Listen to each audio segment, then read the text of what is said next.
What's up, everybody, and welcome to BioS3 Raw TV. Today I'm going to talk a little bit about doing a little Q&A and talk a little bit about a couple different topics that keep popping up that you guys want to hear about. So I figure we'll run over those, but first we'll get this out of the way so that this is taken care of. It's from Laz R, L-A-Z capital R, and thanks for watching out for me. He sent me a private message or an email about Layne Norton supposedly calling me some names, etc., stuff like that. So he sent me the link, and I went on the link and read the post on Facebook, and realized real quickly that he's talking about Ice Cream Fitness, not me. Apparently, him and Ice Cream kind of had, I don't know if you'd call it a debate, but Ice Cream Fitness felt that he had doctored some kind of information based on studies so that Scivation could sell some of their products, because Layne had a stake in Scivation. Now Layne says he has no stake in Scivation, but he was known to be aligned with them for whatever reason, whether he was an owner or just sponsored by them, whatever. But I never made that statement, so I know that he's not talking about me. And I never said anything about Layne's research. There's actually a few things that I agree with him very much. That whole metabolic damage thing, I agree with him, although I don't think it's a long-term thing like he thinks it is. I think it's a very short-term thing. As long as you get your shit together and get back to doing what you're supposed to do, that metabolic damage will reverse itself unless you've been given something like T3 by your coach or something to screw yourself up. So, and they also went during the thread to talk about something about a bicep shot.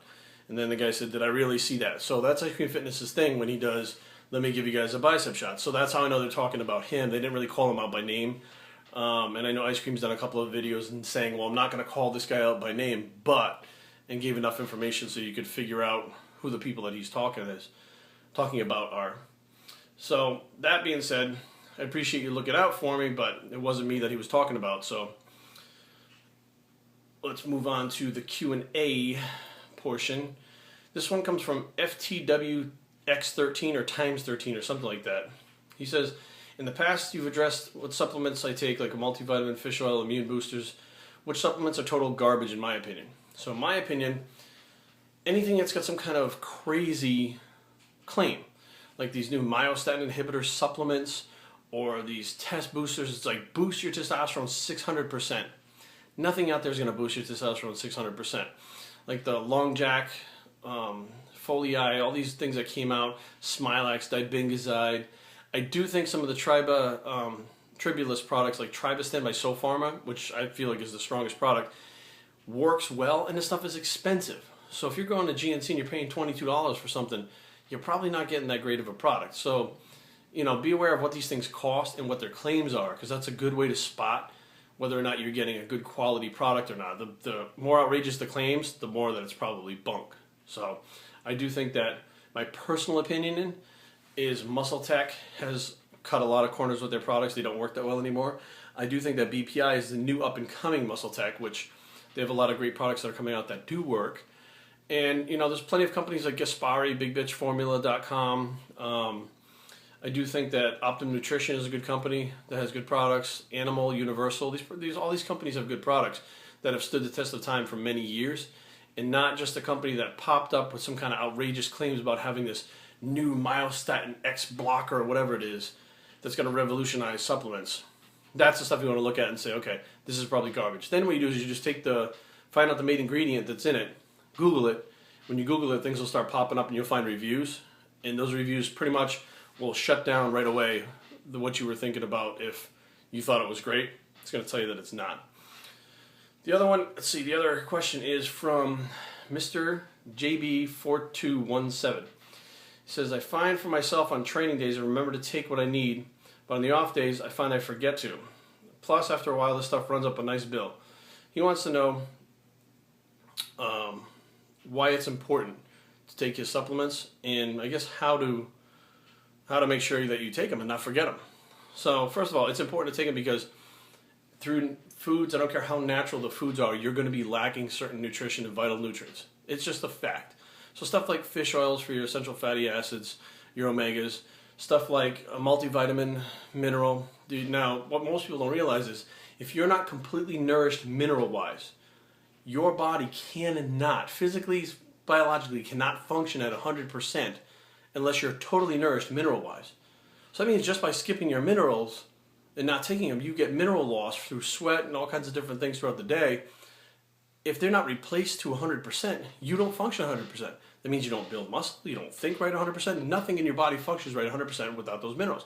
So that's why it's very important to take those micro, not macro, micronutrients, as well as try to get as many as you can from food.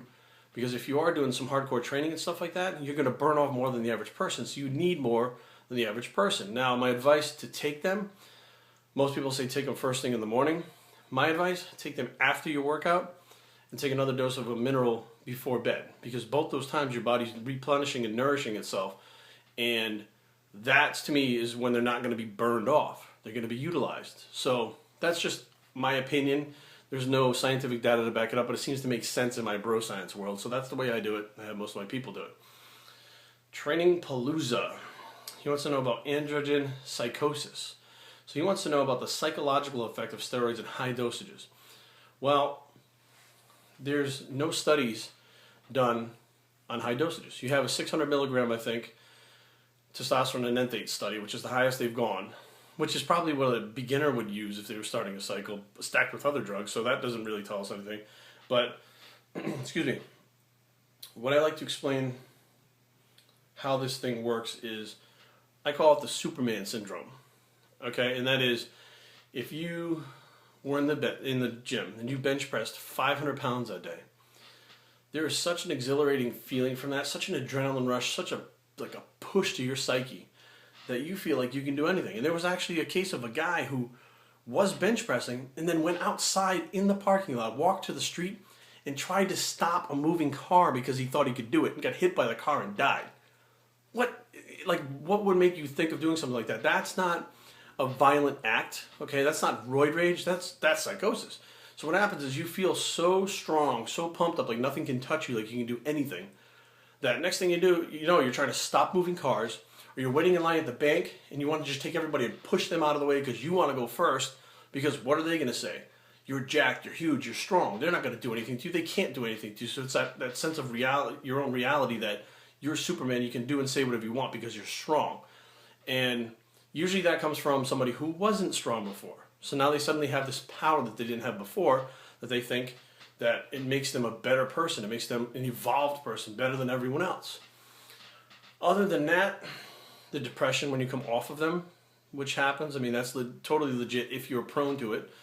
Those are the two things that I've seen that are real, okay? They're legit. The roid rage, it's not. If you're a dick before you go on them, you're going to be a dick while you're on them. You're going to be a bigger dick. Which means that if you like to fight before you went on them, you're going to love to fight when you're on them too. The difference is you may be quicker to fight because you have the Superman syndrome and you think nobody can beat your ass. But what's going to happen is one of these little MMA fighters who's 140 pounds with, Chinese lettering on his elbows is going to come up and whoop your ass with Brazilian Jiu-Jitsu in the middle of a bar. And then you're going to realize you're not Superman. Either that or you're going to, he cheated, or I was drunk, or whatever. So the bottom line is, the Superman syndrome is real, the depression is real. Other than that, I don't really know psychosis-wise. Like, you don't hear things, you don't see things. Your sense of smell and sense of sight, I feel, will get better while you're on them, but that's not a psychosis thing. Those are the things I think change the most when you're on high dosages of cycles that you're going on. So as far as the Q&A, that's all we got today. www.bios3training.com is the blog. Leave the comments down below. bios3training@gmail.com. I'll talk to you guys soon, and we're